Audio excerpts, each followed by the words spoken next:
حضرت عبد المطلب آپ کے دادا وہ زمزم کا کنواں کھود رہے تھے اور ایک ہی بیٹا تھا، کوئی ساتھ دے نہیں رہا تھا، تو انہوں نے کہا اگر میرے 10 بیٹے ہوئے نا تو ایک کو میں اللہ کے نام پہ قربان کر دوں، ذبح کر دوں۔ اللہ نے 15 دے دیے، تو انہوں نے ایک جب سارے جوان ہو گئے سب کو اکٹھا کر لیا، کہا دیکھو بچوں میں نے یہ منت مانی تھی کہ اللہ نے مجھے 10 دیے تو میں ایک ذبح کروں گا، اب تم 15 ہو،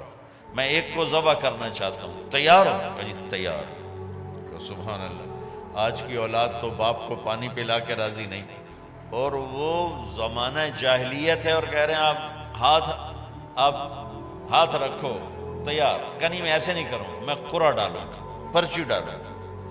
اور عبد المطلب کو سب سے زیادہ پیارے حضرت عبداللہ تھے، پرچی ڈالی تو عبداللہ کا نام نکل آیا، تو عبد المطلب کا دل بھی مٹھی میں آیا، لیکن سردار تھے، ڈٹ گئے، چھرا اٹھایا اور لے کر چلے صفا کی طرف ذبح کرنے۔ تو ایک عرب سردار ہے عاص بن وائل، اس کو ایمان تو نصیب نہ ہوا لیکن کام بڑا کر گیا، وہ سامنے آ گیا، کہنے لگا عبد المطلب میرے ہوتے ہوئے یہ کام نہیں ہوگا۔ عبد المطلب کہنے لگے یہ سردار کا بول بچن ہے، پورا ہوگا۔ عاص نے کہا تیرے آگے بھی کوئی راسی نہیں کھڑا، سردار کھڑا ہوا ہے، میں نہیں ہونے دوں گا۔ وہ تو جھگڑا ہو گیا، سارا مکہ بھی اس بن وائل کے ساتھ ہو گیا، عبد المطلب اکیلے ہو گئے۔ نجران میں حجر میں ایک کاہنہ تھی قطبہ، وہ 200-250-300 کلومیٹر کا، وہ جو فیصلہ کرے گی وہ مانوں گا۔ کہ چلو، سورا مکہ 250-300-400 کلومیٹر اس زمانے میں اونٹوں پر طے کر کے حجر پہنچے۔ حجر میں تھی کاہنہ قطبہ، اس کے سامنے کیس رکھا، اس نے کہا یہ بتاؤ تمہارے ہاں جب کوئی قتل ہوتا ہے تو اس کا معاوضہ کیا ہے؟ تو مکے والوں نے کہا 10 اونٹ۔ کہ ایسا کرو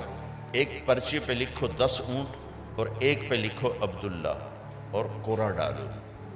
اگر عبداللہ کا نام نکلے تو 10 اور بڑھا دو، پھر نام نکلے 10 اور بڑھا دو، جب تک عبداللہ کا نام نکلتا رہے 10 بڑھاتے جاؤ، جب اونٹوں کا نام نکلے تو جتنے لکھے ہوں اتنے ذبح کر کے عبداللہ کو چھوڑ دو۔ اس پر عبد المطلب نے بھی کہا ٹھیک ہے میں راضی ہوں۔ اب یہ سارا قافلہ واپس آیا، مکے پہنچ،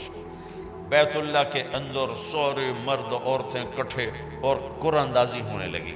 ادھر عبد المطلب نے 100 اونٹ صفا پہاڑ کے پاس کھڑے کر دیے اور 10 اونٹ ایک طرف کر دیے، اور لکھا، پرچی نہیں ہوتی تھی، تیر ہوتے تھے، تیر، ایک تیر پہ لکھا عبداللہ، ایک پہ لکھا 10 اونٹ، اور وہ ایک ڈبے میں ڈالتے تھے، اوپر ایک سوراخ ہوتا تھا جس میں سے ایک تیر باہر نکلتا تھا، 2 نہیں، تو وہ مقرر ہوتا تھا، آدمی اس کو یوں ہلا کر پھینکتا تھا، تو 10 اونٹ عبداللہ ڈبے میں ڈالا، ہلا رہے، سب کے سہمے ہوئے دل، یوں کر کے جو جھٹکا دیا تیر باہر نکلا تو دیکھا عبداللہ، تو انہوں نے دوسرے تیر پہ کر دیا 20 اونٹ اور 10 ادھر سے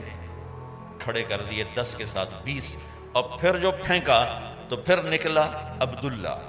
تو پھر ادھر لکھا 30 اونٹ اور ادھر سے 10 اونٹ ادھر بڑھا دیے، پھر پھینکا عبداللہ تو 40، پھر پھینکا عبداللہ 50، پھر پھینکا عبداللہ 60، پھر پھینکا عبداللہ 70، پھر پھینکا عبداللہ 80۔ وہ مٹائیں اور رنگ فق مکے والوں کے کہ ایک کتھے جا گل کھلونی، پھر 80 عبداللہ نکلا عبداللہ، پھر 90 اور ادھر کر دیا، اب پیچھے خزانے میں صرف 10 اونٹ باقی رہ گئے، پھر کیا عبداللہ، اب 100 کے 100 ادھر آ گئے، پیچھے اونٹ کوئی نہیں کھڑا ہوا، اور لکھا عبداللہ 100 اونٹ۔ تو سب کے دل اچھل کے باہر آ رہے تھے، تو جب اس نے جو پھینکا تو دیکھا تو نکلا 100 اونٹ، تو سب نے نعرہ لگایا کہ چلو بھائی کام ہو گیا۔ تو عبد المطلب کہنے نہیں ابھی کام نہیں ہوا، ایک دفعہ اور کرو، دوبارہ ڈالا، پھر نکلا 100 اونٹ، اب تو بس کہ نہیں ایک دفعہ اور کرو، تیسری دفعہ کیا 100 اونٹ، تو پھر عبد المطلب کہنے لگے ہاں اب مجھے تسلی ہے۔ تو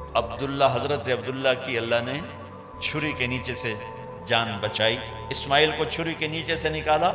ایک دمبا دے کر، اور اپنے محبوب کے باپ کو چھری سے نکالا 100 اونٹ دے کر۔